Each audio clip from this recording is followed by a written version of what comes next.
Bien, merci beaucoup. On va passer à un petit moment de questions-réponses si jamais vous en avez à poser, que ce soit à M. Jasinski, à Kenny, moi, peu importe. Mais donc on va faire passer un petit micro parmi vous.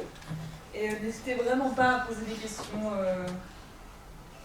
Allez-y. Bonjour déjà, merci.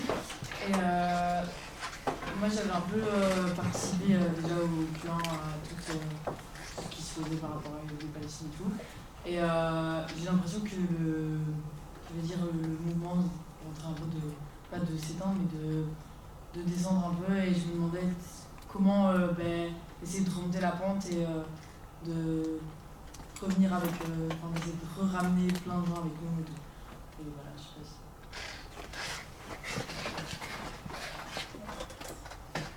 Je pense que c'est plutôt pour nous. Merci beaucoup. Je pense qu'en effet, on ne va pas se mentir, on est un peu dans le creux de la vague des mouvements. Les mouvements militants, il y a des hauts, il y a des bas. Là, on est peut-être plus dans un bas. C'est probablement aussi à cause du pseudo-cessez-le-feu dont Nour a parlé tout à l'heure.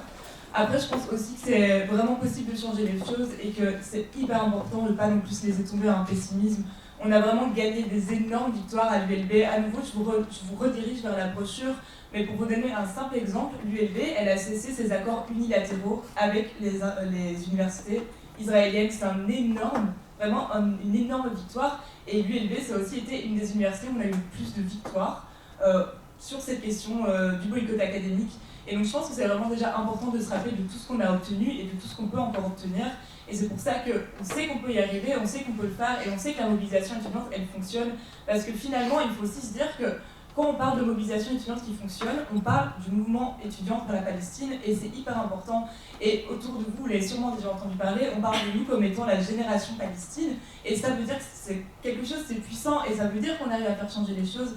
Et je pense que c'est aussi compréhensible d'être un peu de tomber dans le défaitisme, mais je pense aussi que c'est hyper important dans nos luttes quotidiennes, que ce soit pour la Palestine ou que ce soit pour d'autres luttes, de cultiver une forme d'optimisme parce que sans optimisme on n'y arrivera pas et que c'est possible de le faire et ça a déjà été fait et on va le refaire. Et il nous faut en effet un rapport de force, il faut qu'on puisse mettre la pression sur le rectorat pour arracher nos revendications, mais c'est possible de le faire et ça a été fait et on va le refaire. Et donc c'est pour ça qu'on vous invite aussi à nous rejoindre, à venir vous dire, même nous donner des idées de qu'est-ce qu'on pourrait faire, de vous mobiliser avec nous parce que c'est hyper important et on va y arriver.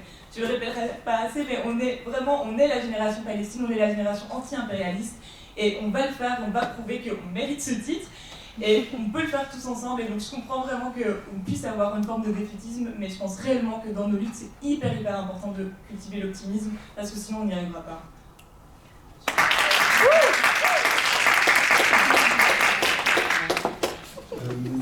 Oui, du coup, je suis extrêmement d'accord avec ce que tu as dit. Mais j'aimerais aussi ajouter que parce que justement, il y a aussi là une stratégie menée par notamment Trump et son gouvernement de justement attaquer sans cesse de nouveaux pays et en fait de rentrer aussi dans une posture du choc permanent où en fait après on a du mal à se mobiliser et à s'organiser.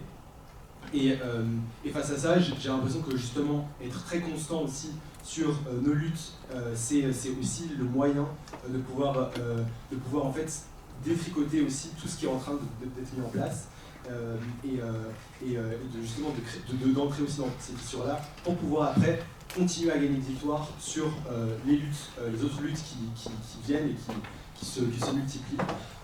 Je pense que, et ça a été dit aussi par M. Jasinski et par d'autres aussi, que la question palestinienne est vraiment le carrefour d'énormément de luttes. On voit que justement le projet de réarmement européen, en fait, c'est beaucoup lié à des entreprises israéliennes, que en fait, ces entreprises israéliennes et ces entreprises européennes de défense travaillent pour après aussi fournir du matériel pour les personnes réfugiées, que c'est après aussi ces entreprises de défense ou d'armement plutôt, là qui vont après envoyer des armes au Soudan, donc aux Émirats qui vont les envoyer au Soudan, aux Émirats, aux Saoudiens qui vont les envoyer au Yémen, etc. Et donc il faut vraiment voir aussi comment tout ça est connecté. Et je trouve que la lutte palestinienne actuellement le permet très fort et on a déjà mené des luttes qui ont été extrêmement victorieuses, particulièrement à l'ULB. Donc c'est aussi cette brèche-là aussi que je pense stratégiquement est intéressante pour la lutte anti-impérialiste.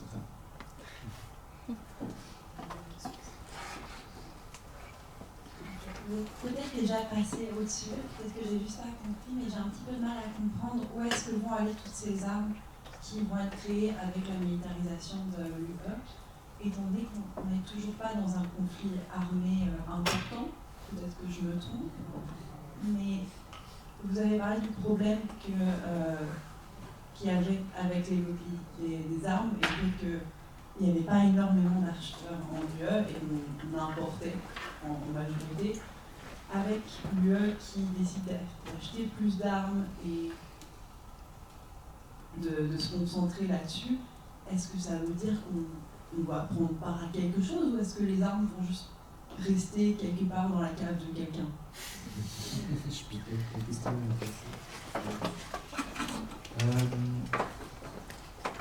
Alors pour répondre à cette question-là, je vais vous donner un exemple récent qui a fait l'objet de requêtes de pression de la part d'Amnesty International contre la Wallonne. En région liégeoise, il y a une entreprise qui s'appelle PB Clermont, qui a changé de nom, qui s'appelle Eurenco. Et Eurenco produit de la poudre explosive. La poudre, elle peut servir dans des mines, genre des mines à charbon, etc. Mais la poudre, elle sert beaucoup plus à fabriquer des balles. On met de la poudre dans des balles pour des fusils d'assaut. Et Eurenco donc, a livré des grosses quantités de poudre en Israël, à une entreprise israélienne qui s'appelle Israel Military Industries.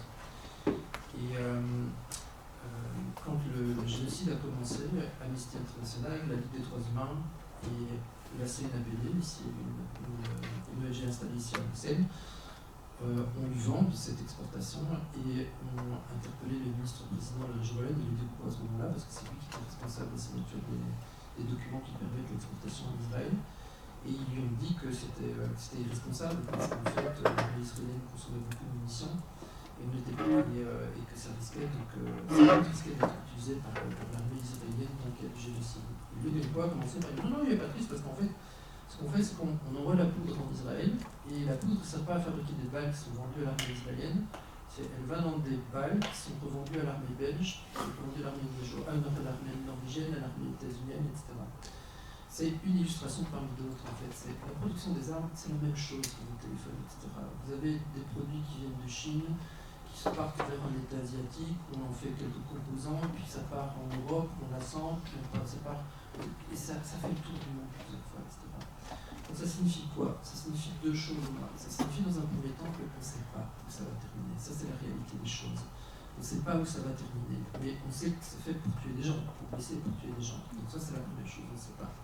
La deuxième chose, que quand ça concerne l'industrie israélienne, ça fait autre chose que dans le cas que je vous ai donné. Donc effectivement, si la poudre ne sert pas à fabriquer des balles pour l'armée israélienne, ça fait du chiffre d'affaires pour cette entreprise. Et l'industrie d'armement israélien, elle ne peut pas vivre sans les exportations.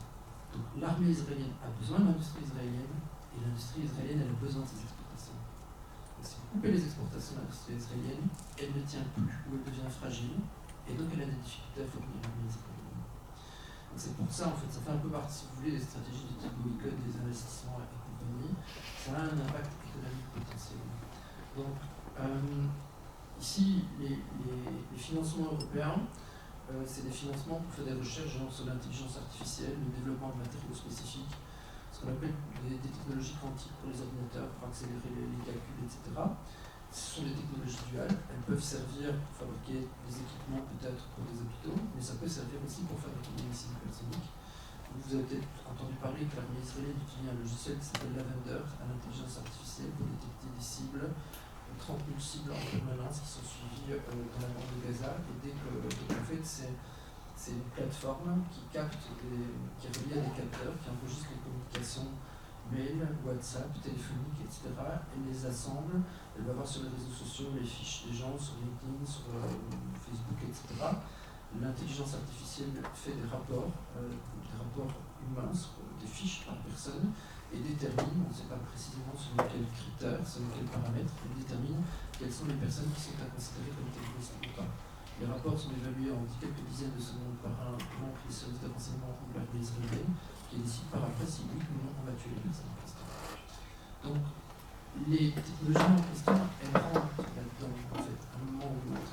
Elles vont potentiellement se retrouver là-dedans. Donc, on a besoin de garanties. Quand on parle d'équipements militaires, donc des équipements de ce type-là, quand on n'a pas suffisamment, c'est mon point de vue, quand on n'a pas le savoir suffisant, quand on n'a pas les garanties que ça ne va pas servir à faire des dégâts, il faut savoir.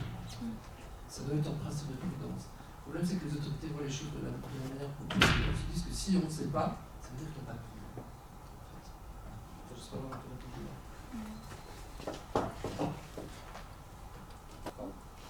En tout cas, merci beaucoup pour vos questions. Et j'espère que ça vous a plu, ça vous a intéressé. Et je pense que c'est aussi hyper important que du coup on reparte avec toutes ces connaissances qu'on a apprises aujourd'hui et qu'on puisse sensibiliser les gens autour de nous, faire entendre, faire connaître plutôt, ces accords d'horizon, ces accords d'association, même tout ce contexte beaucoup plus global de militarisation. Je pense que c'est hyper important qu'en premier lieu, les gens soient au courant que ça existe et que les gens aient conscience qu'on puisse se battre contre ça. Donc voilà.